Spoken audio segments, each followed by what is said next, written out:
Hey y'all, welcome back to my channel. My name is Carrie, and today I'm going to share with you one of my favorite tools for binding off, and that is a tapestry needle. A tapestry needle makes a great tool for binding off if you use some sort of sewn bind off.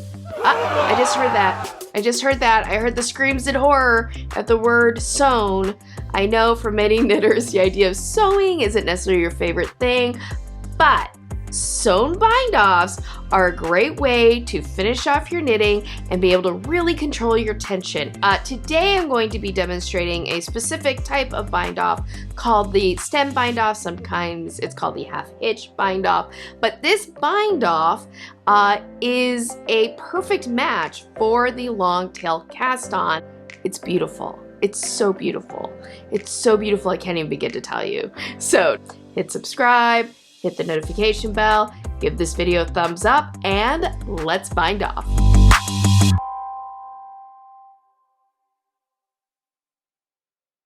Real quick before we get started, as always, just a reminder that down in the description box you will find timestamps to various parts of the video. I always hope that you'll watch through the video at least one time, because you never know what little trick I might throw in or a fun little bit. But life is happening, so if there's something you need to get to right away, timestamps are down below, along with a list of materials that I used in today's video, and links to those materials. Many of these links will be clearly marked as affiliate links, which means if you click on one and you make a purchase, I might then make a small commission, and these commissions help support my channel so that I'm able to buy materials for review, for demonstration, help upgrade equipment, various things to help improve my channel and hopefully make this a better, more useful resource for you. Okay, all the plugs are done.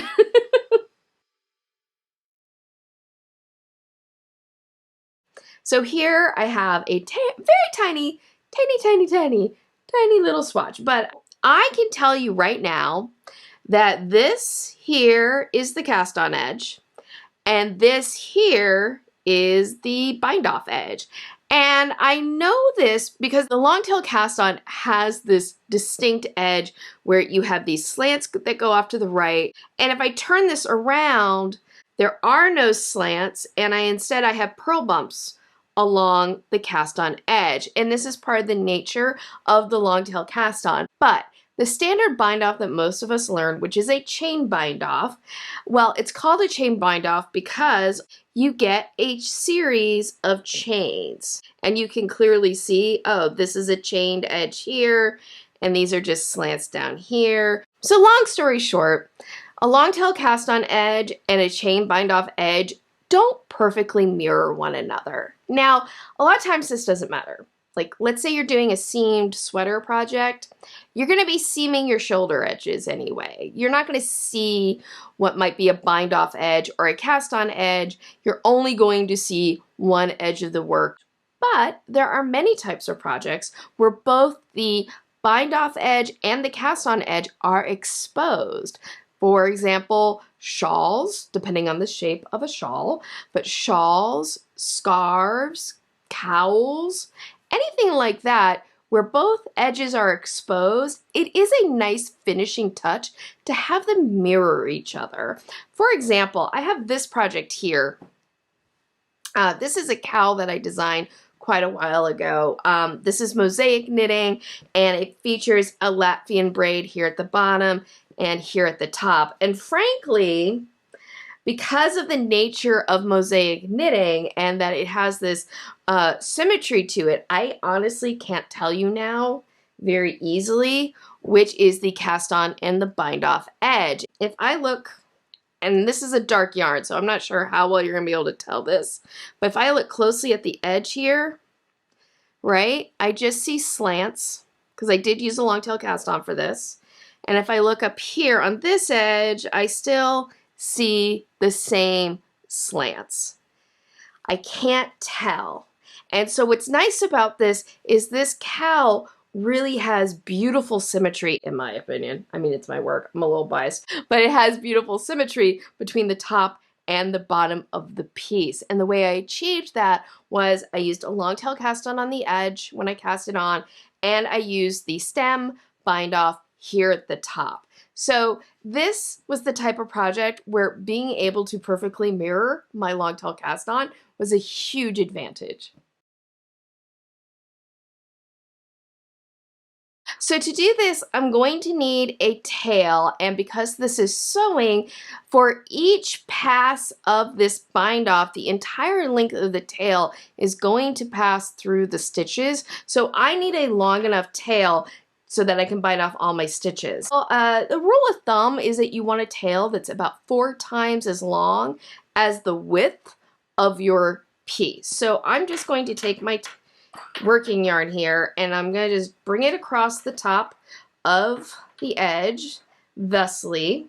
So that's about the width of the piece. And then that represents 1. That is a double of my tail. So then that here is going to be 4 times my tail, and I'm going to go ahead and just do a little extra length to be safe because I don't want to come up short when I'm doing this sewn bind off. But this should be plenty for this. And I'm going to go ahead and cut that.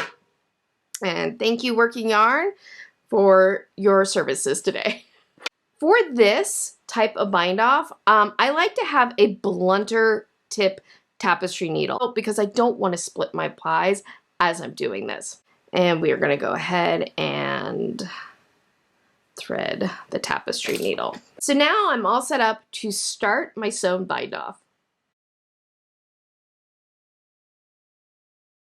So this bind off takes place in 2 steps, and it's basically a 2-stitch repeat, meaning as we work this bind off, we're going to be working pretty much 2 stitches at a time for each step, and this will probably make more sense as you see it work. So let's dive into actually doing the stitch. So here is my stitch number 1. Stitch number 1 will always be the stitch closest to the end of the needle, and here's stitch number 2. So what we're going to do is we're going to take our tapestry needle and we're going to bring it across the front side of the work to the left side of stitch number 2, and we're going to pass the tapestry needle through stitch number 2 as if to knit and draw our yarn through the work. Note, after we're done, we're going to have this horizontal bar of yarn right here.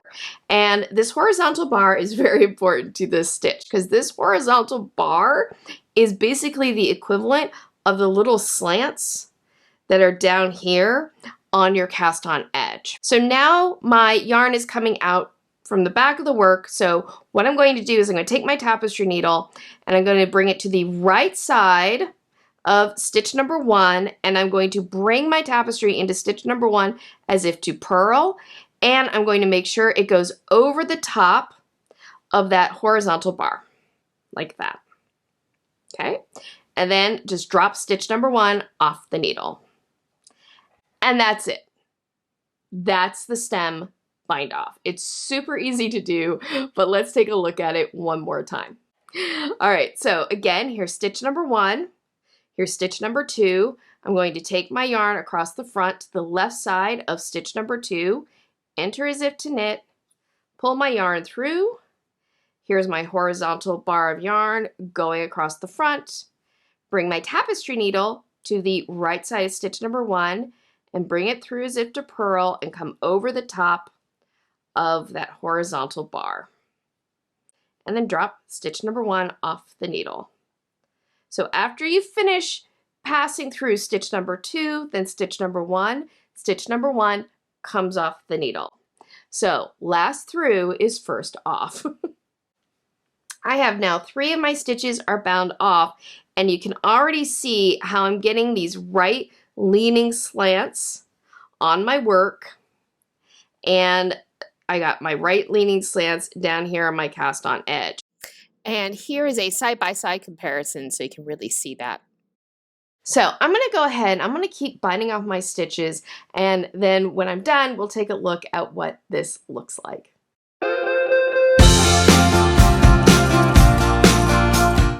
As you do these bind offs, you want to make sure that you're getting the tension that you want What I do is look at the horizontal bars.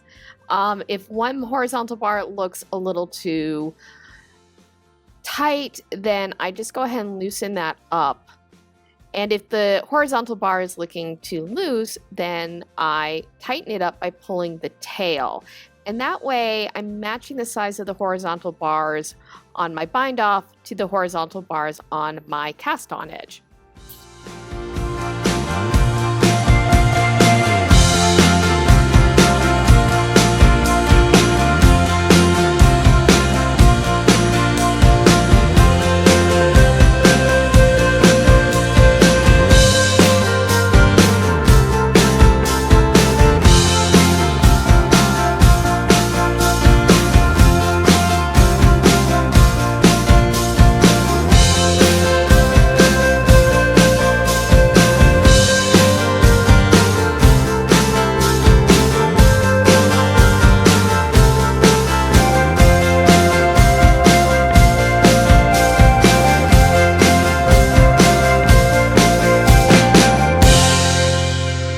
Alright, so I'm getting here to the last stitch. Let me just take this off here. So I'm getting here to the last stitch, and I've already brought my yarn through it one time, but I'm going to go ahead and I'm going to bring it through one more time just to finish it off.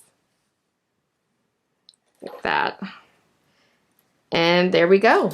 And there is my cast on edge all finished.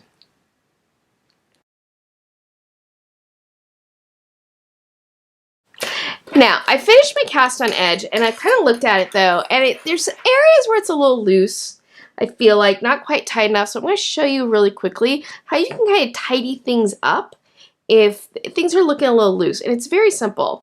Here is the horizontal bar. All I'm going to do, like right here, this got loose. All I'm going to do is I'm going to take my tapestry needle, bring it into the next horizontal bar, and just gently pull this, and that's going to tighten up that stitch. And I'm going to just bring up this slack all the way across.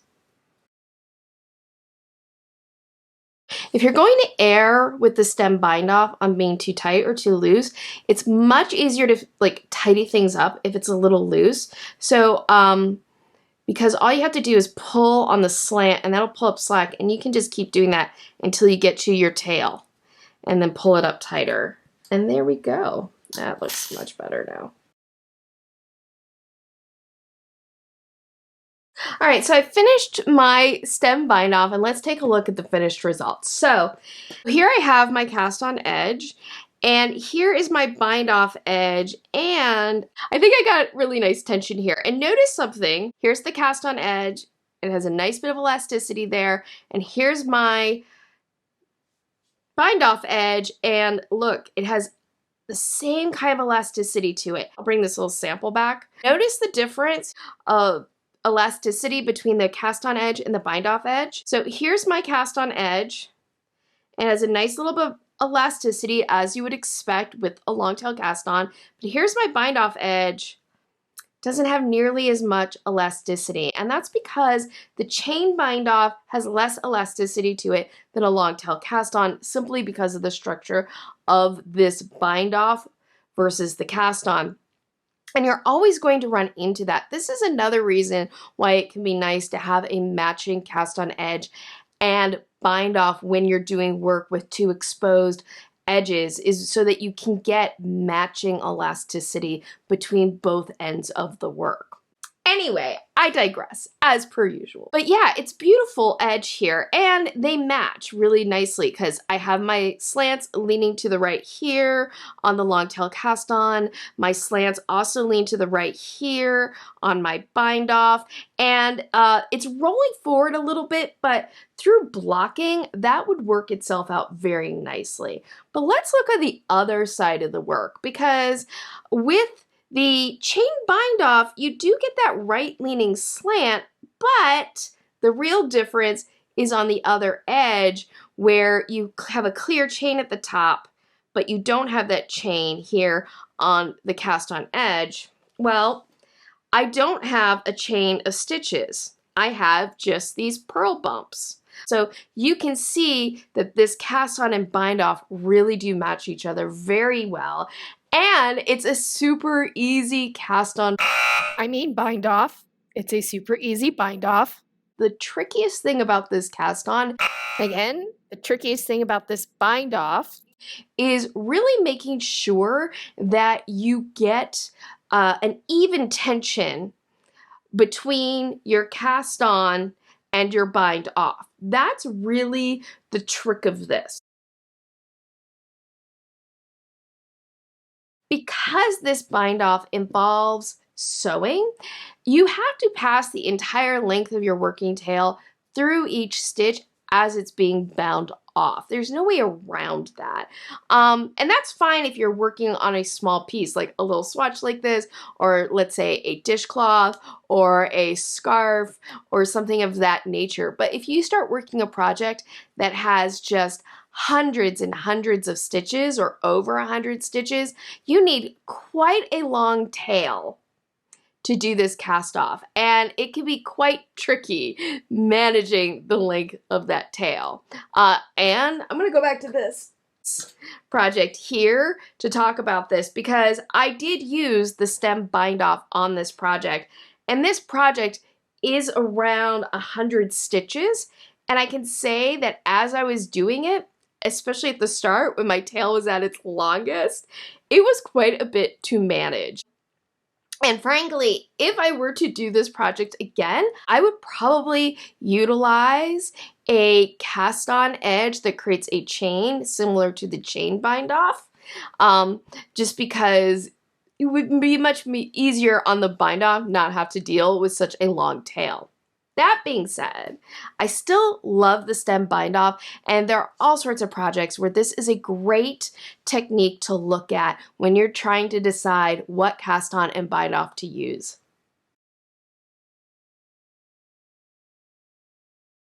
So before we wrap up for today, I just want to give you an alternative way to do the stem bind off, because, you know, we looked at this and having the slants on both the cast on edge and the bind off edge both going in the same direction. But you can make a decorative choice to have the slants on the long tail cast on lean to the right and have the slants on the stem bind off lean to the left and have them move in different directions. And that can be a very interesting decorative choice to make. So let's look at how we can do the stem bind off and have the slants go to the left. So here I have another swatch, and I already estimated my tail and everything, and it's such a simple variation to do this. So everything starts out the same as the regular stem bind off. So I'm going to take my tapestry needle and I'm going to bring it into stitch number 2 as if to knit. And here's my bar. Here's where the variation comes in. I'm still going to bring my tapestry needle into stitch number 1 as if to purl, but instead I'm going to bring it underneath that horizontal bar. And still take stitch number 1 off the needle. Now I'll do my next bind off stitch, where again I'm going to take my tapestry needle, bring it into stitch number 2, bring it into stitch number 1 as if to purl, and again I'm going to bring it underneath the horizontal bar this time. And I will continue doing that, this bind off, and on each pass just bringing the tapestry needle underneath the horizontal bar this time, as opposed to over the top of it like I did in the first variation.